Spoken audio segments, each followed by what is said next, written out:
पूछ रहा है। अब महाराज अजामिल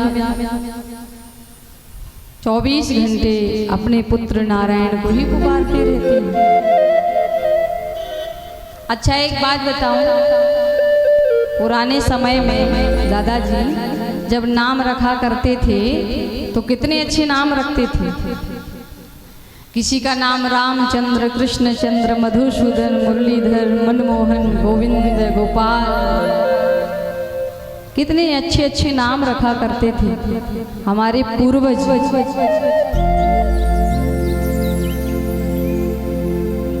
और आजकल कैसे नाम रखते हैं? आजकल के नामों की तो भैया महिमा ही कुछ अपरंपार है। और सबसे ज्यादा माताएं नाम रखने में आगे होती हैं। अरे भाई बड़ी फैशन चल रही है तो नाम भी अच्छा होना चाहिए, 2 शब्दों का नाम हो।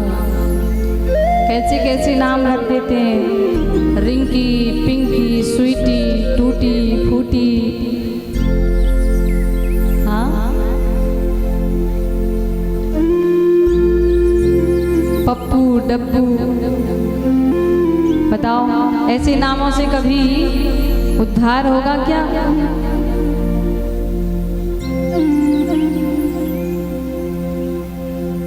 क्यों नाम रखते थे इतने अच्छे पहले? रामचंद्र, कृष्णचंद्र, हरि किशन, मनमोहन। इसलिए नाम रखते थे कि मनुष्य अंतिम समय भगवान को याद नहीं करता है।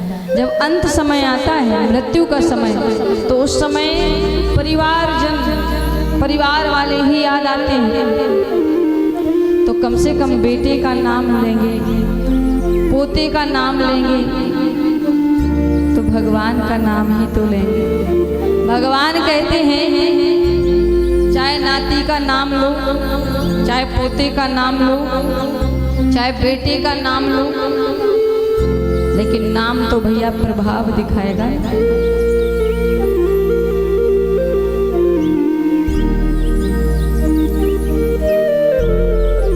भाविक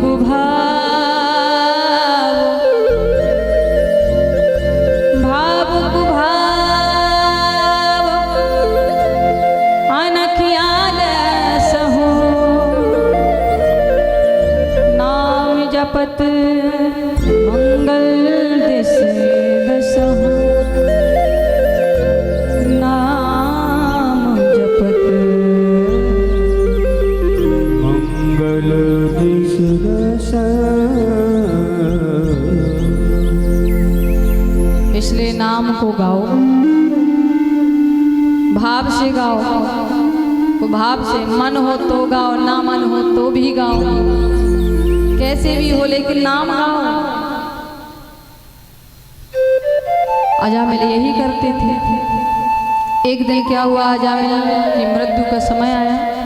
जब मृत्यु का समय आया तो अजामिल पलंग पर पड़े हैं और महाराज यमदूतों ने आकर के अजामिल को पकड़ लिया। अब यमदूतों का बड़ा विकराल स्वरूप, भयानक, उनका स्वरूप देख करके अजामिल डर गए।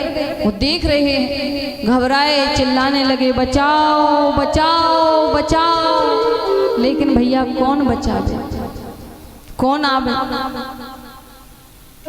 अपनी सहायता के लिए चिल्लाने लगे। दूरे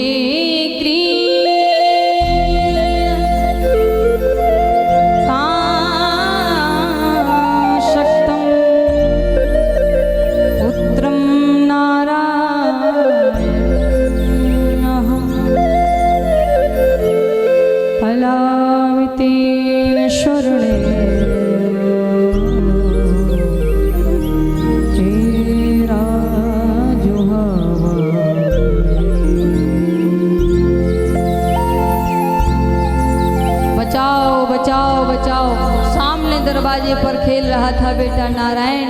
सो नारायण पर नजर पड़ी, सो तुरंत बुलाया, अरे बेटा नारायण, बेटा नारायण, बेटा नारायण, बचाओ, मुझे बचाओ।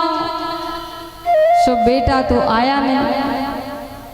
भगवान नारायण के 4 पार्षद जरूर आ गए और उन पार्षदों ने यमदूतों से अजामिल को छुड़वाया। यमदूतों ने कहा कि भैया, अरे इस पापी को छुड़वा रहे हो, इसको तो नरक में जाना चाहिए। भगवान के पार्षदों ने कहा कि ये पापी चाहे जैसा हो, ये दुष्ट चाहे जैसा हो, लेकिन इसने अंतिम समय हमारे प्रभु नारायण के नाम को पुकारा है, इसलिए इसको भगवान के धाम जाना है, इसको छोड़ दो। यमदूत लौट करके चले गए। जैसे ही यमदूत लौट करके गए, यमराज ने कहा क्यों अजामिल को नहीं लाए? यमदूतों ने कहा महाराज, हमने तो सुना, पहले हम तो यही समझते थे कि आपसे बड़ा, आप ही सारी दुनिया के मालिक हैं, विधाता हैं, आपसे बड़ा कोई है ही नहीं।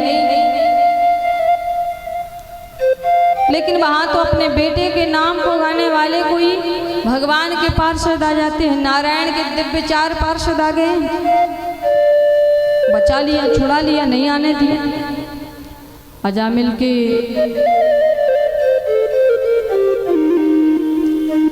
अब यमराज ने सुना कि नारायण के पार्षदों का तुम्हें दर्शन हुआ। यमराज ने कहा यहाँ इस नाम को मत गाओ, धीरे धीरे बोलो। क्यों? क्योंकि नाम तो प्रभाव दिखाएगा ना, चाहे तुम भाव से गाओ चाहे कुभाव से गाओ, मत गाओ यहाँ। अब महाराज यमदूत ने भी कहा कि सुनो भैया, जब हम भजन करने बैठते थे तो आप सब मुझे पूछते थे बार बार कि जब सारी दुनिया के मालिक आप हो तो फिर आप किसका भजन करते हो? मैं उन्हीं नारायण का भजन किया करता था जिन नारायण के पार्षदों का तुम्हें आज दर्शन हो गया है। तो देखो, अजामिल को मुक्ति मिली तो किसकी कृपा से? संत कृपा से। अजामिल को मोक्ष मिला तो किसकी कृपा से? संत कृपा से। इसलिए संतों की शरण में रहना चाहिए। और जो संतों की शरण में नहीं रहे, हाँ गृहस्थ में रहो, संतों के संग में 24 घंटे रहने के लिए नहीं कह रहे हैं। 24 घंटे में 2-3 घंटे का सत्संग सबको जरूर करना चाहिए, सत्संग सुनना चाहिए, संतों की शरण में जाना चाहिए।